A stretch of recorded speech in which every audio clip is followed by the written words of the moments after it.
रेगिस्तान की सच्चाई, एक प्रेरणादायक कहानी। बहुत समय पहले एक छोटे से गांव में एक बुद्धिमान और नेक इंसान बाबा खान रहते थे। बाबा खान का गांव एक विशाल रेगिस्तान के किनारे बसा था। वहां के लोग रेगिस्तान से डरते थे क्योंकि रेगिस्तान में जाने वाले बहुत से लोग कभी वापस नहीं लौटे थे। एक दिन गांव के युवा लड़के आरिफ ने बाबा खान से पूछा, बाबा, क्या आपने कभी सोचा है कि इस रेगिस्तान के पार क्या है? बाबा खान ने मुस्कुराते हुए कहा, बेटा, रेगिस्तान अपने आप में एक गहरा रहस्य है। जो इसे समझता है वही इसकी सच्चाई जान पाता है।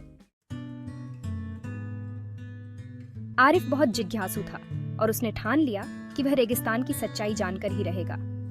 उसने बाबा खान से अनुमति मांगी और रेगिस्तान की यात्रा पर निकल पड़ा। बाबा खान ने उसे एक पानी की बोतल, कुछ खाने का सामान और एक नक्शा दिया और कहा, याद रखना बेटा, धैर्य और समझदारी तुम्हारे सबसे बड़े साथी होंगे। आरिफ ने अपनी यात्रा शुरू की।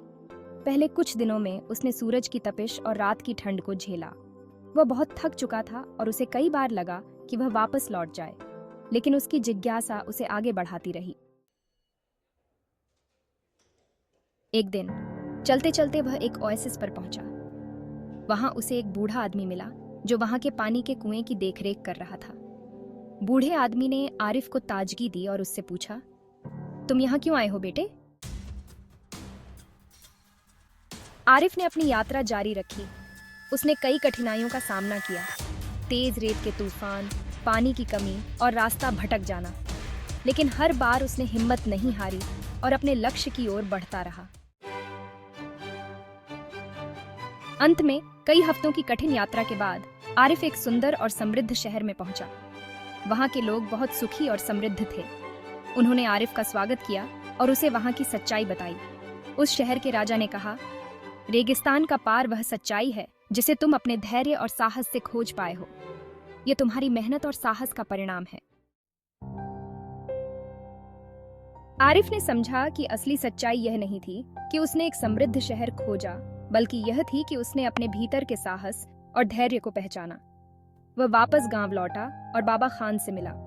उसने अपनी यात्रा की कहानी सुनाई और कहा, बाबा, मैंने समझा कि रेगिस्तान की सच्चाई हमारे अंदर छिपी होती है।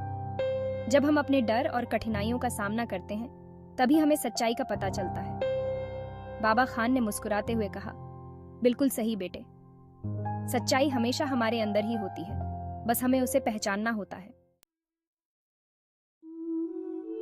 इस कहानी से हमें यह सीखने को मिलता है कि जीवन की कठिनाइयों और चुनौतियों का सामना करने पर ही हम अपने असली साहस और धैर्य को पहचान पाते हैं। कठिनाइयों से भागने की बजाय उनका सामना करना ही सच्चाई को खोजने का सही रास्ता है।